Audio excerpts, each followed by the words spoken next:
Bom dia, boa tarde, boa noite, pessoal. Nesse vídeo a gente vai falar sobre geometria analítica, a gente vai continuar esse tópico e a gente vai focar em três assuntos diferentes, mas que dá para compactuar nesse vídeo. O primeiro dele é a distância de ponto a uma reta, o segundo é ângulo entre retas e o último é a área de uma região triangular, ou seja, a área de um triângulo na geometria analítica. Então, para começar, vamos falar da distância de ponto e reta. O que é a distância de ponto a uma reta? Vamos basear primeiro na geometria plana para depois a gente transmitir isso para a geometria analítica. A geometria plana ela ensina que a distância de um ponto a uma reta é a medida do segmento de extremidades em P, ou seja, nesse ponto, e na sua projeção ortogonal sobre R, em que, para a gente fazer esse cálculo, aplica-se o conceito de perpendicularismo entre retas para posteriormente calcular a distância entre os pontos. O que ele quer dizer intrinsecamente? Vamos passar isso para a imagem. A gente tem uma reta R e um ponto P fora dessa reta. E a gente quer saber essa distância entre esse ponto e essa reta. O que a gente tem segundo a geometria plana? Que a menor distância entre esse ponto e essa reta é quando a gente tem uma reta que passa por esse ponto e que intercepciona essa reta R original em um ponto formando um ângulo de 90 graus, ou seja, uma perpendicular. E isso é o que a gente chama de projeção ortogonal, é a gente projetar esse ponto P numa reta formando 90 graus, certo? Que acaba formando esse ponto P'. E o que vai ser essa menor distância? Que é essa distância que a gente vai calcular. Vai ser a distância exatamente esse ponto P fora da reta e esse ponto P' que está presente à reta. Ou seja, o que a gente tem que guardar desse conteúdo? Que a menor distância entre um ponto e uma reta é quando forma um ângulo de 90 graus entre a distância que liga esse ponto até essa reta, certo? Mas Bruno, como a gente vai calcular isso? É bem simples, a gente aplica o raciocínio para o caso genérico de um ponto, em que a gente tem um xp e um yp como coordenada desse ponto, e uma reta R da equação geral simples, ax mais by mais c, igual a zero. Importante lembrar, a equação geral a gente sempre iguala a zero. E aí a gente obtém uma forma para o cálculo da distância D de um ponto P a uma reta R. Como vai ser essa forma? A distância entre esse ponto e essa reta, de acordo com a menor distância, como a gente acabou de ver a parte teórica, vai ser módulo de A vezes a coordenada x desse ponto, mais B vezes a coordenada y desse ponto fora da reta, mais o c, dividido pela raiz de a ao quadrado mais b ao quadrado. Lembrando que a, b e c são as variáveis da nossa equação geral, certo? Então, o que a gente tem? A gente vai ter geralmente essa equação geral, ou a gente tem como chegar até ela no exercício, e a gente tem esse ponto e as suas coordenadas. Automaticamente, tendo a equação geral da reta e as coordenadas desse ponto fora dessa reta, substituindo nessa fórmula, a gente chega à distância entre esse ponto e essa reta, a menor distância, na verdade. Aqui um exemplo para a gente sair do abstrato e vir para a realidade. Calcule a distância do ponto A, de coordenadas x igual a 3 e y igual a 5, a reta R de equação x mais 2y menos 8 igual a 0. A minha dica é você identificar quem é o A, quem é o B e quem é o C dessa equação geral. O A é o número real que acompanha o x. Quando não aparece nenhum número, é porque esse A é igual a 1, certo? Então o A nesse caso é igual a 1. O B é o número que acompanha o y. Quem acompanha o y nesse caso é o 2, que multiplica esse y. E por último, a gente acha o c. O c é aquele número que não acompanha nem o x e nem o y. Ele está lá, sozinho na jogada. Então, nesse caso, o nosso c é o menos 8. Então, substituindo essa fórmula, a gente tem que 1 vezes 3, porque 1 é o A da nossa equação geral e o 3 é a coordenada x desse ponto A, mais 2 vezes 5, 2 é o nosso B da nossa equação geral, e o 5 é a coordenada y do ponto fora dessa reta A, e menos 8, que é o nosso C isolado, dividido por raiz de 1 ao quadrado mais 2 ao quadrado. Por que 1 e por que 2? 1 é o nosso A ao quadrado, 1 ao quadrado é o nosso A ao quadrado, e 2 ao quadrado é o nosso B ao quadrado. Fazendo essas contas, a gente chega a 5 sobre raiz de 5. Vamos passar para uma linguagem mais fácil, fica 5 raiz de 5 sobre 5. Cortando os dois 5, a gente tem que a distância entre esse ponto e essa reta é igual a 5 unidades de medida, certo? Porque não deu uma unidade pra gente, não falou 100 metros, 100 centímetros, nem nada disso. Então a gente apenas coloca a unidade de medida. Então o que a gente tem pra gente saber a distância de um ponto e de uma reta? Bem simples, a gente precisa da equação geral dessa reta e a coordenada x e y desse ponto. Assim a gente substitui nessa fórmula que sai automaticamente a nossa distância. Próximo tópico, segundo conteúdo desse vídeo. Ângulo formado por duas retas.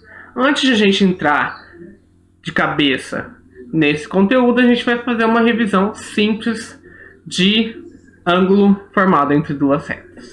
Quando duas retas se cruzam, elas formam 4 ângulos, certo? Nesse caso, a gente tem uma reta R, uma reta S que se cruzam e formam o cruzamento entre duas retas, na verdade, é um ponto. Ou seja, quando a reta R se cruza-se com a reta S, forma-se o ponto P, certo? E esse ponto P é o encontro entre 4 ângulos: o ângulo alfa, o ângulo θ, o ângulo delta e o ângulo beta, certo? E aí entra uma propriedade que a gente viu em geometria plana, que são ângulos opostos pelo vértice, que são ângulos contrários. É como se você colocasse um espelho e um refletisse o outro. Como um reflete o outro, ângulos contrários pelo vértice são iguais. Ou seja, nesse caso, o alfa ele é contrário ao beta, eles estão de lados contrários desse vértice. Ou seja, alfa vai ser igual ao beta. O mesmo ocorre para os outros dois ângulos. O θ está do lado oposto ao nosso delta. Ou seja, o θ vai ser igual ao delta, certo? Agora, tem uma outra propriedade. Qual é ela? Que ângulos adjacentes, nesse caso, vamos pegar um exemplo, alfa e θ, que são ângulos um do lado do outro, ângulos próximos um do outro, a soma entre eles vai ser igual a 180. Ou seja, alfa mais o θ vai ser igual a 180. Como também, alfa mais o delta vai ser igual a 180. Por quê? Porque θ e delta são iguais, têm valores iguais. Ou seja, a soma deles com alfa vai ser igual a 180. O mesmo ocorre com beta. Beta mais o θ, beta mais o delta vai ser igual a 180. Então, ângulos opostos pelos vértices são iguais e ângulos adjacentes, a soma deles é igual a 180. Mas por que a gente falou de tudo isso? Porque a gente vai usar um pouco desses conceitos agora para falar de ângulo formado por duas retas. Então vamos lá. Inicialmente a gente vai considerar duas retas concorrentes RS oblíquas ao eixos coordenados e não perpendiculares entre si. O que ele está dizendo nessa primeira etapa? Que a gente vai ter duas retas interseccionando e não formam um ângulo de 90 graus entre elas, certo? E vamos para a segunda parte, cujos coeficientes angulares são M1 e M2 respectivamente. E elas formam entre si o ângulo agudo alfa, que vai mostrar na figura a seguir.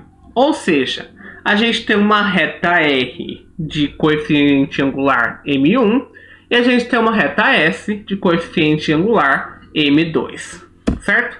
E elas estão, nesse caso, de acordo com o nosso plano cartesiano. A gente tem o X e o eixo X e o eixo Y, e a gente tem a reta R em azul e a reta S em vermelho, certo? Percebam que entre a reta R e a reta S, a gente tem um ângulo alfa. A gente quer calcular o valor desse ângulo alfa, certo?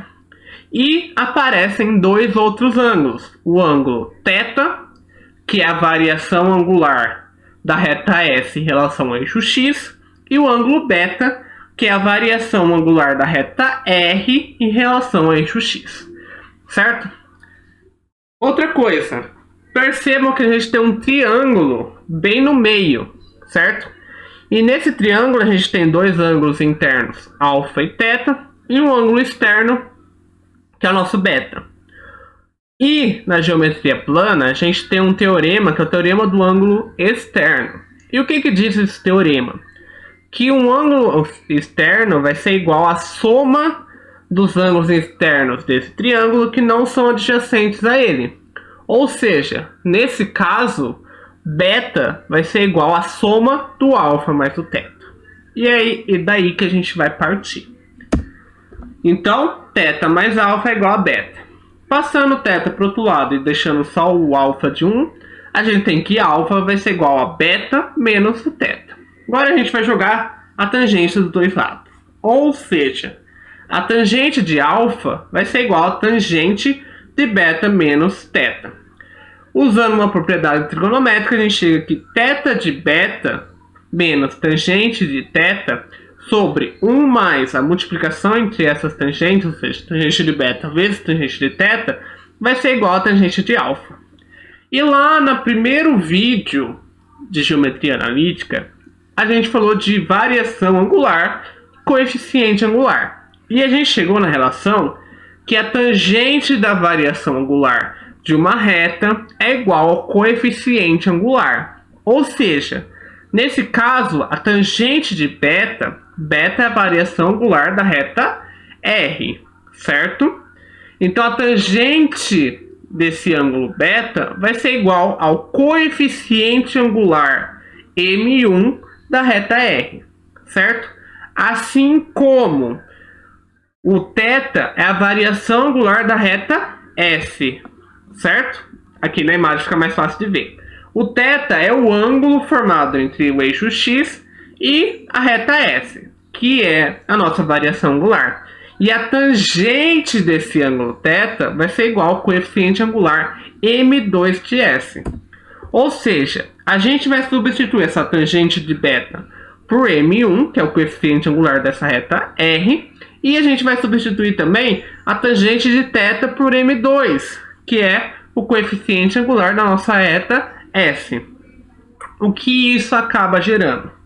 Que a tangente desse ângulo alfa, o ângulo alfa é o nosso ângulo entre essas duas retas, vai ser igual a subtração do M1 pelo M2 dividido por 1 mais a multiplicação entre esses dois coeficientes.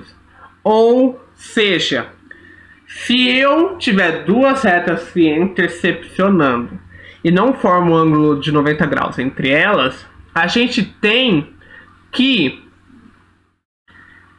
se eu souber o coeficiente angular delas, é possível determinar esse ângulo alfa, certo? O que acontece? Se esse ângulo alfa for agudo, ou seja, entre 0 e 90 graus, a tangente desse alfa tem que ser positiva, certo? Ou seja, para a gente dar uma obrigatoriedade para esse tangente de alfa ser positivo, a gente coloca o módulo. Ou seja, mesmo se você fizer a conta dentro de negativo, ou seja, módulo de menos 1, por exemplo, o módulo transforma esse menos 1 em positivo, ou seja, a tangente de alfa vai acabar sendo 1, certo? Mas caso apenas se esse ângulo for agudo, certo? E temos duas coisas, que vai ser meio revisão dos vídeos passados, que é quando duas retas são paralelas e quando duas retas são perpendiculares em relação ao coeficiente angular. O que a gente tem? Se duas retas forem paralelas, os coeficientes angulares dessas retas, ou seja, M1 e M2, vão ser iguais, certo? E o ângulo entre elas vai ser zero. Por que o ângulo entre elas vai ser zero? Porque quando duas retas são paralelas, automaticamente elas não se interceptam. E se elas não se interceptam, não existe ângulo entre elas. Ou seja, o ângulo é igual a zero. E que quando duas retas forem perpendiculares, ou seja, quando o ângulo delas, entre elas, for de 90 graus, a multiplicação entre os coeficientes angulares vai ser igual a menos 1. Isso daí a gente já provou e demonstrou no vídeo passado, certo? Aí a gente tem um caso especial. É um caso especial do que a gente acabou de fazer, dessa dedução que a gente acabou de fazer. Nesse caso, nosso beta vai ser igual a 90 graus. O que isso vai alterar? Muita coisa. Por quê? A gente vai fazer o mesmo processo. Pelo teorema do ângulo externo, a gente tem que θ mais alfa é igual a 90 graus. Ok. Vamos passar o θ para o outro lado e deixar o alfa isolado. Então, alfa é igual a 90 graus menos θ. Usando a tangente de alfa vai ser igual a tangente de 90 menos θ. E tangente de 90 menos θ é igual a cotangente de θ. E cotangente de θ é igual a 1 sobre tangente de θ. Certo? Então a gente joga o 90 graus para o lado. Ou seja, o único ângulo que acaba nos importando é o θ. E tangente de θ é igual ao coeficiente angular dessa reta, ou seja, ao m. Ou seja, caso o ângulo externo ou a variação angular de uma reta for igual a 90 graus, automaticamente eu ignoro o coeficiente angular dela, porque esse coeficiente angular não vai existir.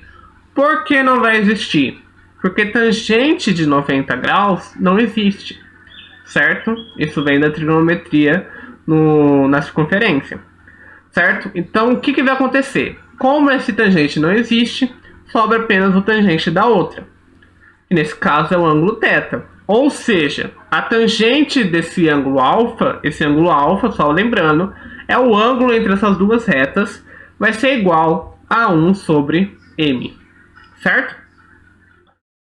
E caso o ângulo seja agudo, essa tangente tem que ser positiva, ou seja, a gente coloca o módulo para essa forma.